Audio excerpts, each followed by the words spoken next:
Welcome, tech enthusiasts and future AI overlords.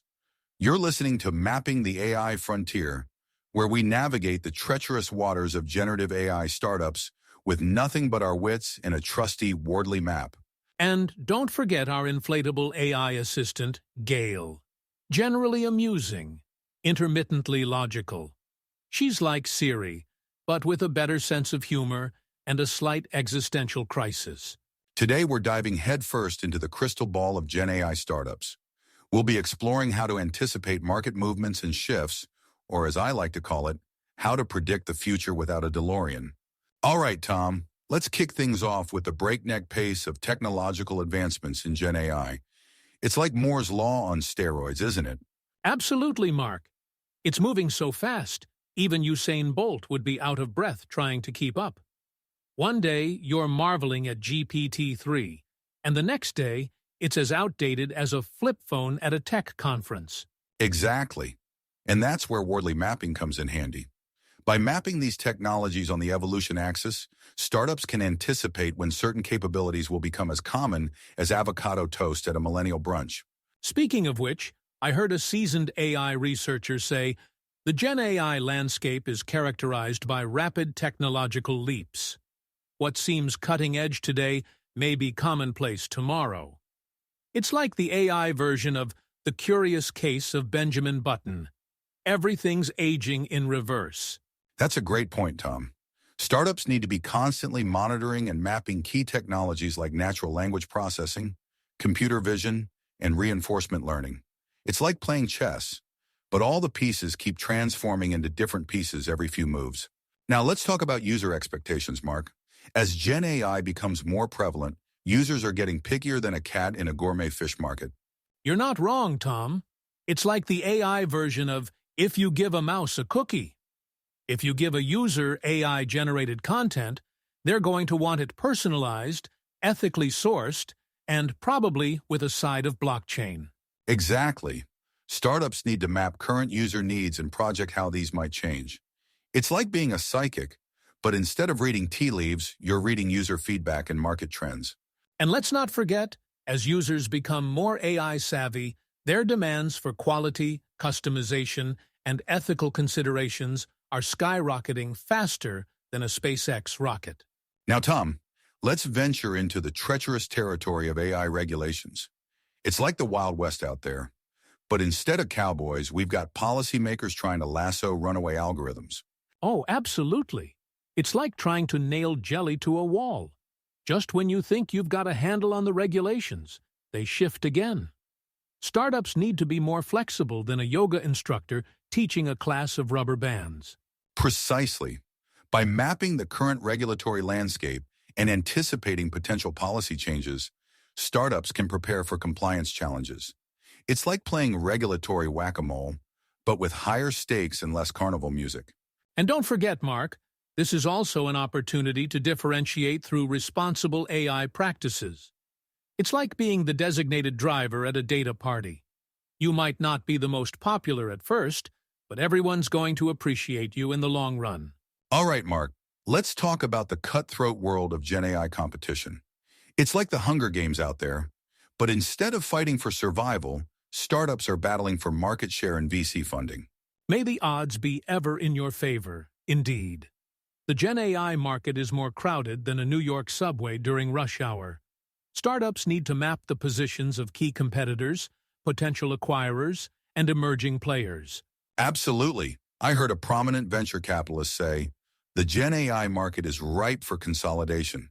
It's like a game of AI monopoly. You either buy up the competition or find yourself mortgaging Park Place to stay in the game. Great analogy, Tom. By analyzing these dynamics, startups can anticipate potential mergers, acquisitions, or strategic partnerships. It's like being a chess grandmaster, but the board is three-dimensional and the pieces are all unicorns. Last but not least, Tom, let's pan for gold in the river of emerging use cases and industry applications. As Gen AI technologies mature, new opportunities are popping up faster than memes during a presidential debate. Oh, it's a regular AI gold rush out there, Mark. From healthcare to finance, creative industries to, I don't know, AI-powered dog walkers. The possibilities are endless. Exactly. Startups should be mapping potential applications across various sectors. It's like playing pin the tail on the donkey, but the donkey is the next billion-dollar AI application, and you're blindfolded by the rapid pace of innovation. And don't forget, Mark, anticipating these emerging opportunities allows startups to position themselves to capitalize on new market segments or pivot their offerings. It's like being a surfer, but instead of waves, you're riding market trends, and wiping out means more than just getting wet. Now, Tom, let's pull out our trusty Wardley map and see what insights we can glean about anticipating market movements and shifts in the GenAI space. Ah, yes, the Wardley map. It's like a treasure map for startups, but instead of X marking the spot, we have evolving technologies and market dynamics. Looking at our map, we can see that GenAI technologies are spread across the evolution axis. Some, like basic natural language processing, are becoming more commoditized, while others, like advanced reinforcement learning, are still in the custom-built phase. Absolutely, Mark. And notice how user needs and regulatory factors are positioned as well. They're not static.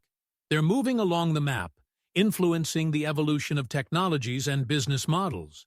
Great observation, Tom. This map really highlights the dynamic nature of the GenAI market. Startups can use this to anticipate where technologies might be heading, where new opportunities might emerge, and where potential roadblocks could pop up. It's like having a GPS for your startup journey. But instead of turn left in 500 feet, it's saying pivot towards ethical AI in 6 months, or prepare for market consolidation ahead. Exactly. And the beauty of Wardley Mapping is that it's not static.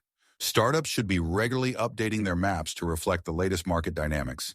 It's like tending a garden, but instead of plants, you're nurturing your understanding of the GenAI ecosystem. Well, folks, we've journeyed through the twisting, turning landscape of GenAI market dynamics. We've seen how startups can use Wardley Mapping to anticipate technological leaps, changing user needs, regulatory shifts, competitive pressures, and emerging opportunities. It's like being a time traveler, but with better odds of success than Marty McFly. Indeed, Mark. The key takeaway here is that in the world of GenAI, the only constant is change. Startups need to be more adaptable than a chameleon in a disco.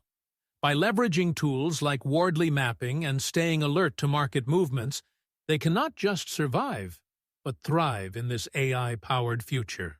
Couldn't have said it better myself, Tom. And on that note, dear listeners, it's time for us to power down. But before we go, remember to check out our book, Navigating the AI Frontier, Wardley Mapping for GenAI Startups, for more in-depth strategies. And don't forget to tune in next time when we'll be discussing AI ethics, teaching robots the difference between right and Skynet.